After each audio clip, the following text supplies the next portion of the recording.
रावण महापातकी था, तो उसे मोक्ष क्यों मिला? जब श्री राम रावण की लड़ाई चल रही थी और रावण की हार हो रही थी, उस समय रावण ने शिवजी से प्रार्थना की, हे प्रभु बचाओ, मैं मर रहा हूँ। मगर शिवजी ने कुछ नहीं किया। वहीं भगवान शिव के साथ माता पार्वती भी विराजमान थी।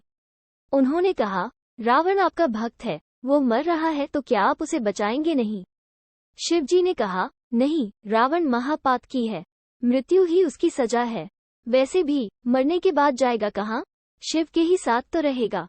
इस ब्रह्मांड के बाहर तो जा नहीं सकता। मगर लौकिक जगत में उसकी सजा है मृत्यु।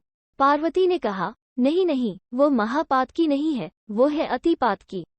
उन दिनों दूसरे की स्त्री का अपहरण करने वाला अतिपातकी होता था, क्योंकि सामाजिक मान्यता ये थी कि इस तरह के अपहरण से स्त्री को स्थायी प्रकृति की क्षति होती है। इसके प्रायश्चित का कोई उपाय नहीं है, इसलिए वो अतिपातकी है। इसीलिए पार्वती का प्रश्न था कि रावण महापातकी क्यों, अतिपातकी क्यों नहीं?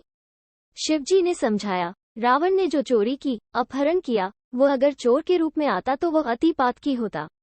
लेकिन वो आया साधु के रूप में। उसने एक कुल नारी का अपहरण किया, तो भविष्य में कोई कुल नारी किसी साधु का विश्वास नहीं करेगी। कोई साधु अगर आकर कहे, भिक्षा दो, तो कोई भी उस पर भरोसा नहीं करेगी। सोचेगी, हो सकता है ये रावण की ही तरह कोई न हो। रावण ने ऐसा कुकर्म किया, जिसका असर भविष्य में भी साधुओं पर पड़ता रहेगा। इसलिए रावण महापातकी है। पार्वती ने कहा, फिर भी उसे बचाने का एक प्रयास तो करना चाहिए। शिवजी ने कहा, तुम कोशिश कर सकती हो, मगर बचा नहीं सकोगी तो आखिर जो होने को था, वह हुआ। रावण महापातकी था, तो उसको मोक्ष कैसे मिला? रावण का ध्येय श्री राम थे, उसके ध्यान का विषय श्री राम थे। वो श्री राम के संबंध में हमेशा सोचता था। वो श्री राम के बारे में 24 घंटे सोचता रहता था।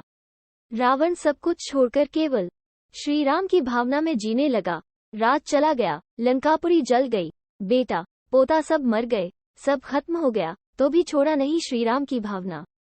शास्त्रों में कहा गया है कि तुम श्रद्धा के साथ परमात्मा की भावना लो तो बहुत अच्छा है, पर अवहेलना के साथ भी परमात्मा की भावना लेते हो तो भी मन तो वही होगा परमात्मा के पास।